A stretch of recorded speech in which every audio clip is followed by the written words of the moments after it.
Hello, wizards. This is Teacher Niece. Um, if you are watching this on my channel, that means you were really intrigued by the title, which I have not decided yet, so I better get on that. Um, having said that, I wanted to share an idea maybe for those of you that are either in the program now or you are arriving into the program sometime soon. I believe students or new wizards should be arriving as early as January, February, depending on which internship you decide to go into. Again, for those of you that are interested in English wizards, you don't necessarily have to enter in any particular internship. You can sign on as a freelance teacher, which is more than fine. For those of you that don't remember, I recently completed the business English internship, and I am now in the process of studying to begin my Delta next year. So, having said that, that is one of the internships. The second one is the internship for teaching young learners, and again, you don't have to take either internship. You can simply I guess, apply for the English Wizards program as a freelance teacher. Now, going forward, again, I completed an internship, and I'm one of those teachers that prefers to complete and create my own lessons. Now, for when you make sure I say this right. So, going forward with your teaching, you will have too many options, I think. Well, honestly, there's really no such thing as too many options as far as lesson plans because people learn differently, but that's a whole nother video. Anywho, this video is mainly to show you what I do as far as authentic materials. What that means is how do I prepare my lessons and what my lessons are structured, how they are structured, as well as to what I talk about with my students. Again, I teach one on one, I teach adults. Actually, next week I will teach groups again. We'll see how that goes. um, so, for the most part, my students are now in the B1 to C1 range. You can also do this with younger learners. You can do this with A1, A2s. Honestly, this is the reason why I honestly prefer creating my own authentic materials because it helps me develop lesson plans that my students will use. When I am not teaching one on one, I am teaching students that, not necessarily teaching, but preparing students for the IELTS as well as the TOEFL. Again, if you've been following me on this channel, you know that already, but just for those that don't know, I have my certificate in IELTS. So I am certified to help students prepare for the IELTS. And since the TOEFL is very similar to the IELTS, I have begun studying for that as well, so that I can help students that wish to take that in the future. So, this is a lesson that I have structured mainly for new students. If this is the first time that I have a lesson with a student, really, I'm going into it almost blind. I do send out emails to first time students asking them to share this information, but of course, 9 times out of 10, they do not. So I have created a small slide, really as an introduction to get to know the students. And I teach each student for about 55 minutes. And this lesson can go even longer than that once you become comfortable with asking these questions. And so, what I enjoy most about the way that I have this lesson plan structured is it does not feel like a lesson. That is always my goal going forward with teaching, because I prefer to teach students using conversational English, using current events, current topics, things like this. And I don't want my students to really feel like they're going to a lesson because I have lessons very early in the morning. My first round of lessons begin at 7 a.m. and my last lesson sometimes probably doesn't end until 8 p.m. So I don't want to go into those lessons already thinking, oh my gosh, this okay, one more lesson to go. No, I don't want to do that. I want to have simple conversations with students. And when necessary, we will talk about grammar, we will talk about pronunciation, we will touch base on those things.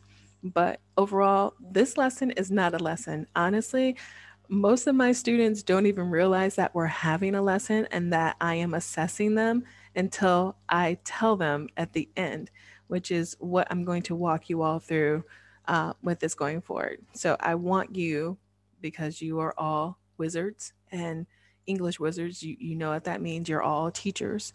So when I start this lesson, I want you to tell me in the comments, when did you realize what I'm going to ask you at the end of this presentation? Hmm.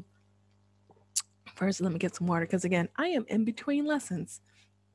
So I wanted to share that with you guys to just basically share. Sharing is caring. So, again, these are for new students that you're having. You want to obviously be yourself, be comfortable, be in a nice, quiet area, have your headphones, have your water, whatever you need. Okay. And then I obviously will say hello to the student once we've connected. Some people use Zoom, other people, you may use Google Hangouts, you may use a company provided platform. Recently, I have learned how to use Blue Jeans, which is very similar to Zoom. So, whichever online platform you use, Skype, what have you, WhatsApp, I don't know. Um, However you connect, just make sure that you can share the screen with them in regard to that. So you say hello, you tell them your name, and then you let them know that you are going to show them a picture. And then you click. And what do we have here? We have a picture of me. So a picture is worth 1,000 words. I try to get my students to use roughly 500 to 1,000 words describing this picture. And I do that by asking them questions. So, my first question is, who do you see in this picture? Okay. And from there, I ask them more questions. Use this time now to try and think of questions that you would ask a student about this photo. I'll give you, we'll say 10 seconds. So,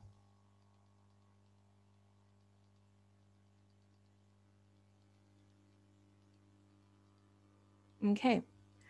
Now, depending on how well you may do the first time around, you may not have as many questions, but this is one of my favorite photos, y'all. So I have tons of questions and go.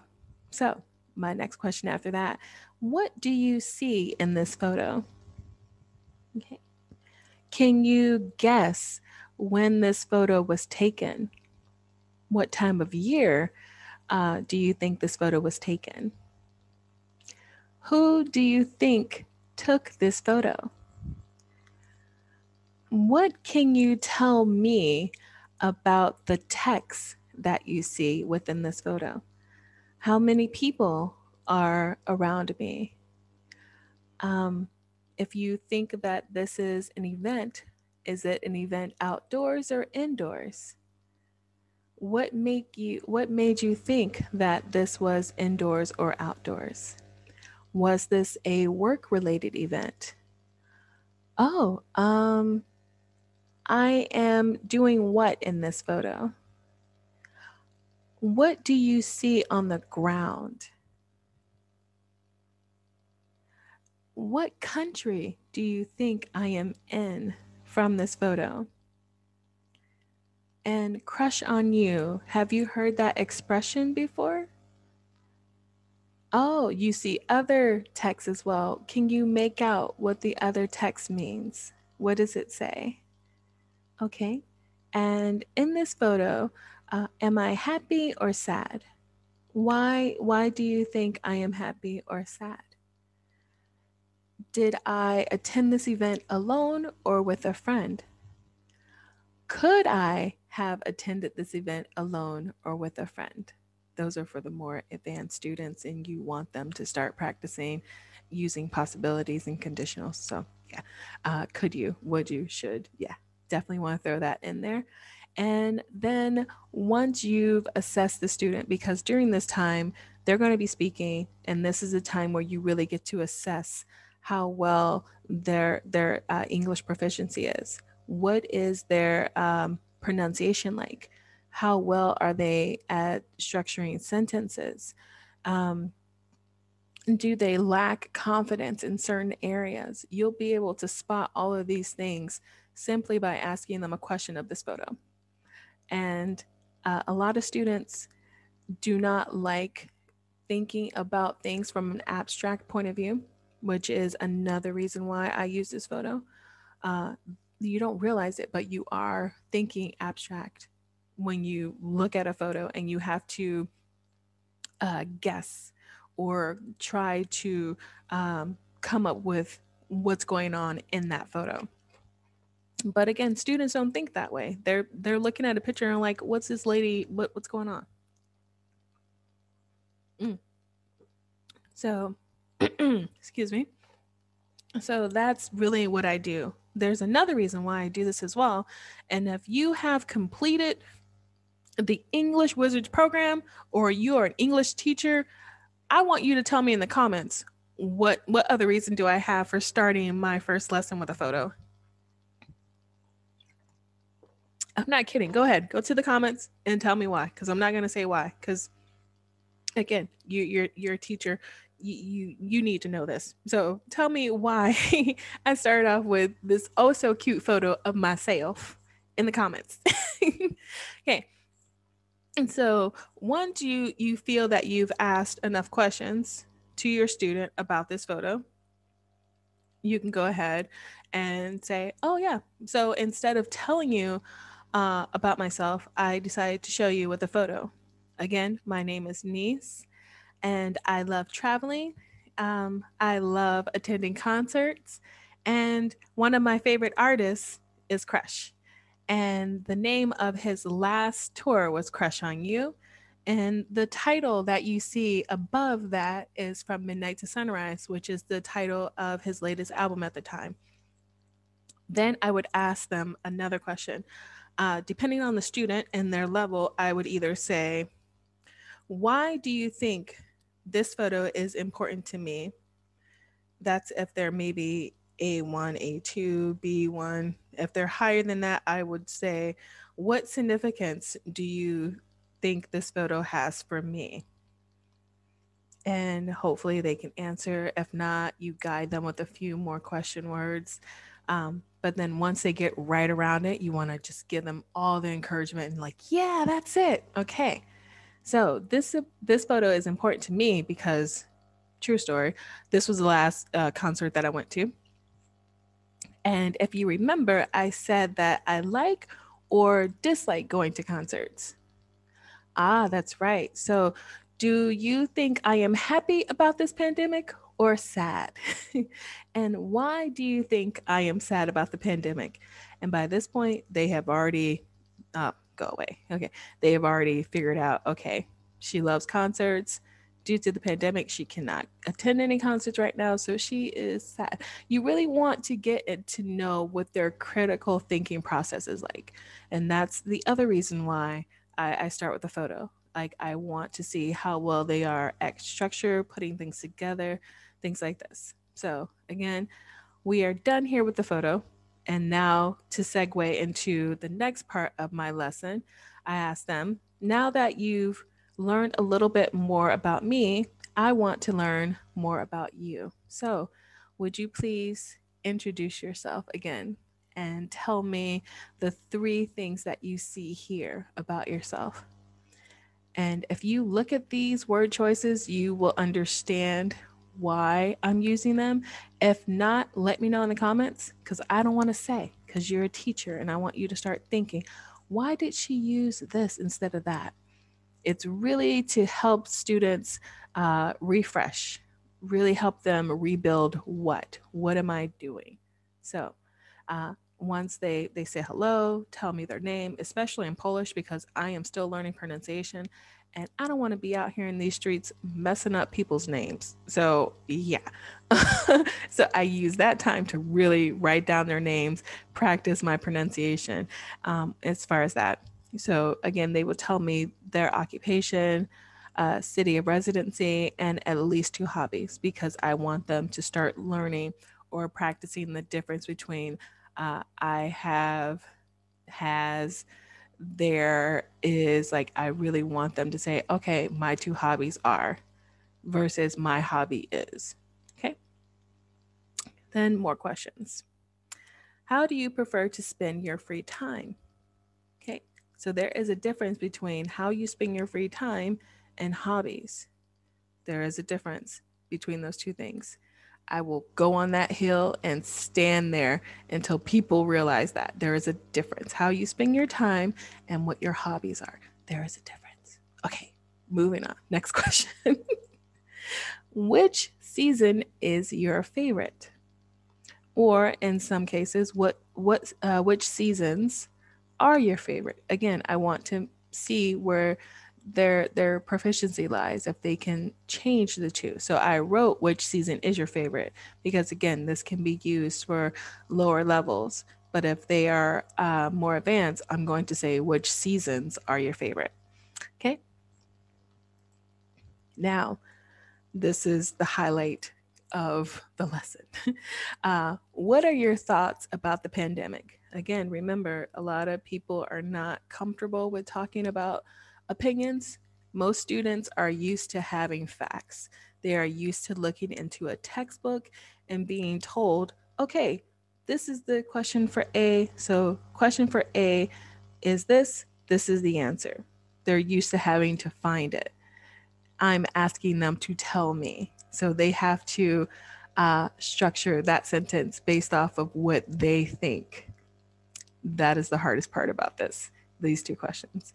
What have you learned about yourself since the pandemic began? Okay. Um, these are questions that are meant to really get the students to think outside of phrases, because English is a very phrasal language.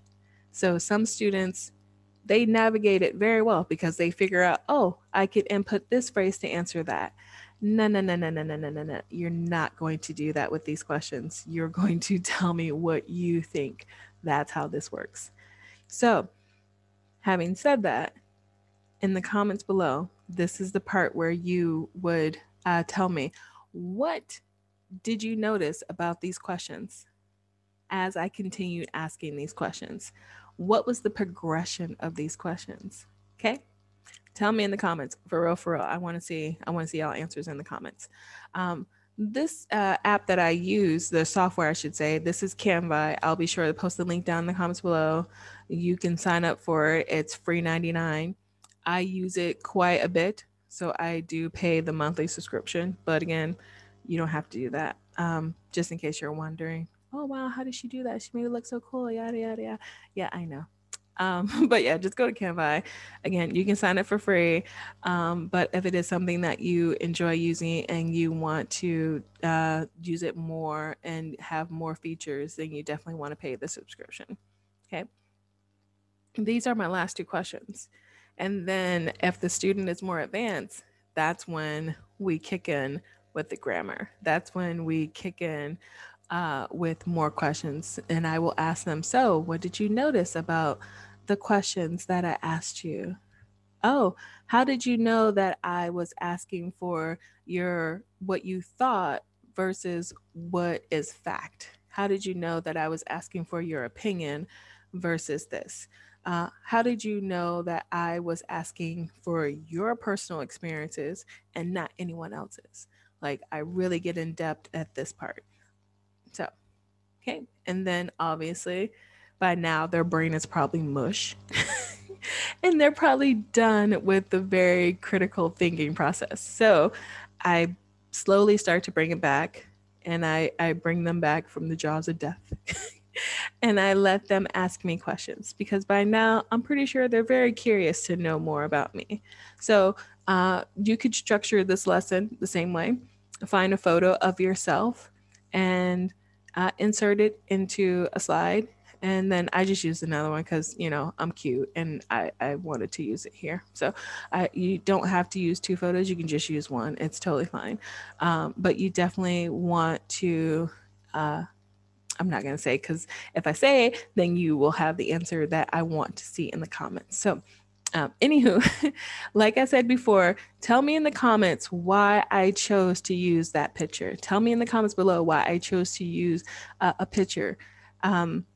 Again, for those of you in the program, authentic materials, that means we have to create. So if you are not comfortable with, what is it I want to say? If you're not comfortable with speaking live onto a camera, if you're comfortable with just talking, but not having someone see you live, that's totally fine. You can use a photo.